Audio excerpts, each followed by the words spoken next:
Hey everybody, Randy with the Rashley's BBQ. Welcome to another episode. Today we're going to be cooking a Butterball boneless turkey roast, turkey breast roast.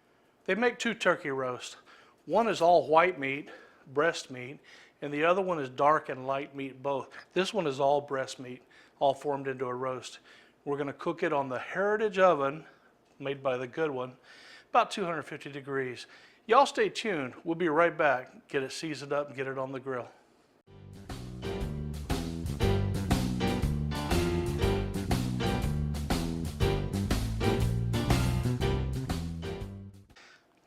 Okay, we opened it up. It's got this netting to hold it all together because it's several breast pieces all formed into a roast. We don't want it to fall apart.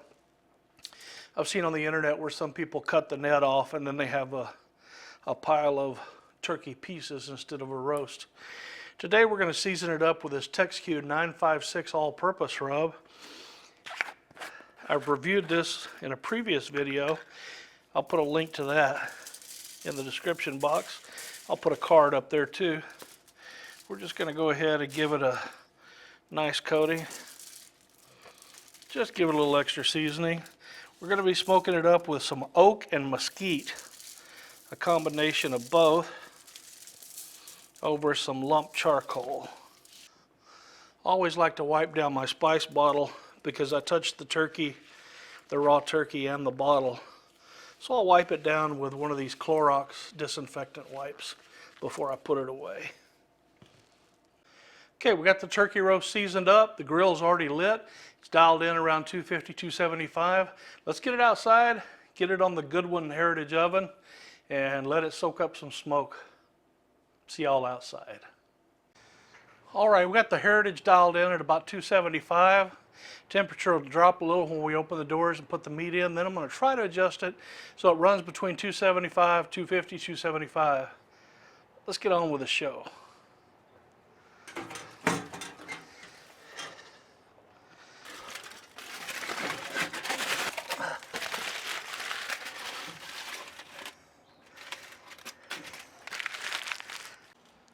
There we go, we got the roast in the Heritage oven. One of my subscribers had asked me how the Heritage is holding up. Am I getting staining on the doors and in between the gap in the doors? As you can see, the inside of the doors is pretty well coated with grease and soot and all that good stuff. All that stuff that creates seasoning and makes a pit cook well. Let's go and get the doors shut.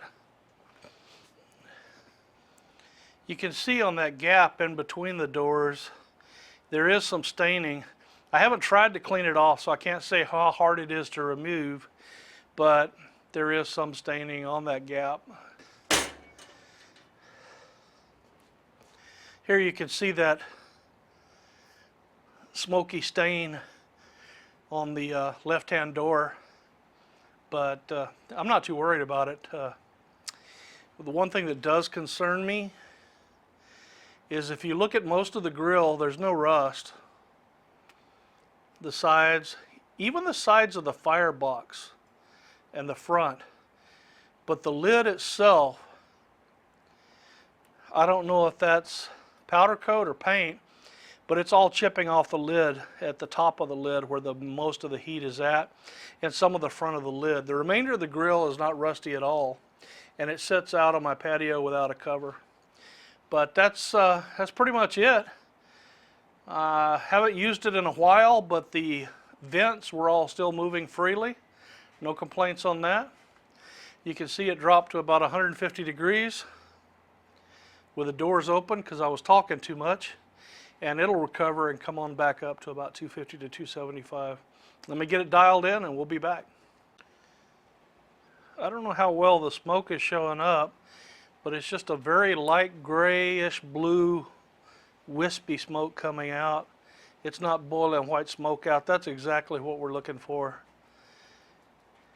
Might comment in the comment section if you have a Heritage or a good one, and let me know how many turns open do you run your bottom vents and your top vents. Right now I have my bottom vents about 3/4 of a turn open and the top vents about a turn and a quarter. And I've got the damper in between the firebox and the smoke chamber at about 11 o'clock. All right, it's been cruising along at about 250 degrees for a little over 3 hours now. Internal temperature on the turkey roast is between 168 and 170. So let's go ahead and get it off, wrap it in some foil, let it rest just a little bit.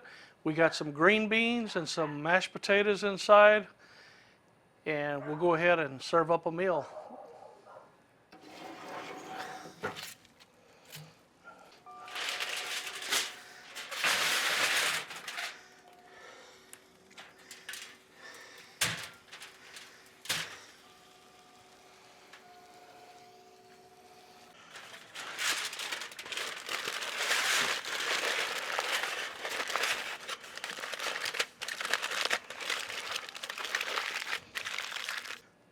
See y'all inside.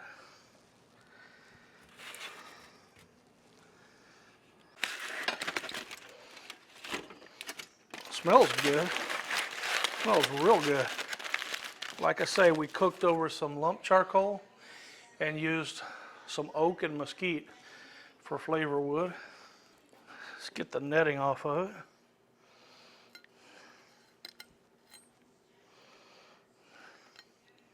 I think I hear somebody outside.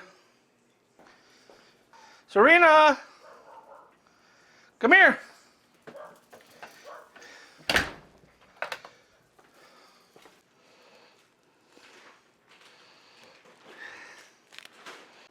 All right, let's give it a slice.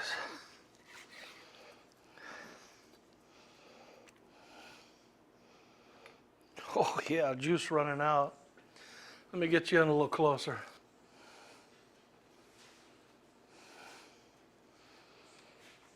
Looks good. It's supposed to be all breast meat, but I see some dark meat in there. Interesting. Let's go ahead and cut a slice and see what we have.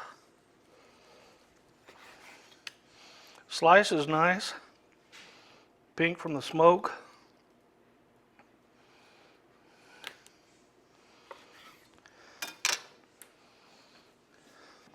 All right, we're going to take a little taste test. Yeah, I don't know if it's going to show up, but the light's just glistening off all that juice.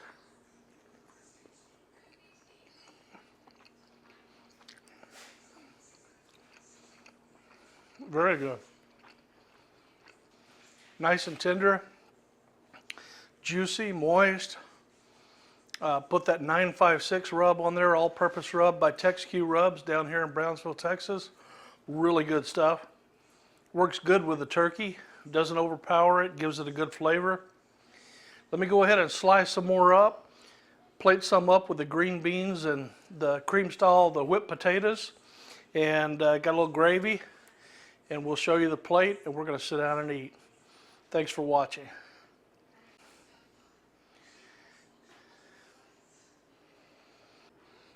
Some green beans with butter and Norris chicken caldo seasoning.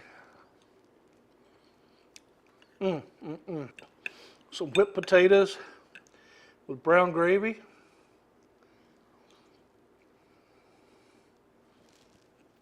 And lots of butter. Gotta have the butter. Y'all know what that is. Turkey. A little bit of brown gravy over it.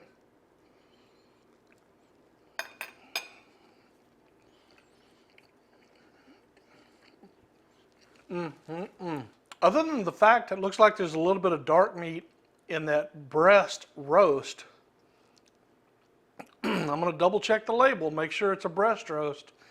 It shouldn't have had any dark meat in it. But still, it's very good, very good. I'd highly recommend it if you don't want to buy a whole turkey. Buy you one of these Butterball roasts. That's the way to go. It's all edible. No bones to throw away. Unless you want to make soup, then you'll have bones for soup stock. But that's another story, another video entirely. Thanks for joining us on Rashleigh's BBQ. We hope y'all enjoyed it. We hope y'all will come back next time. We'll catch y'all later on down the road. Click subscribe, like, and remember to comment how you run your good one cooker. And What flavor wood do you like on turkey? Put it in the comments section, and we'll see y'all down the road. Adios. All right, babe.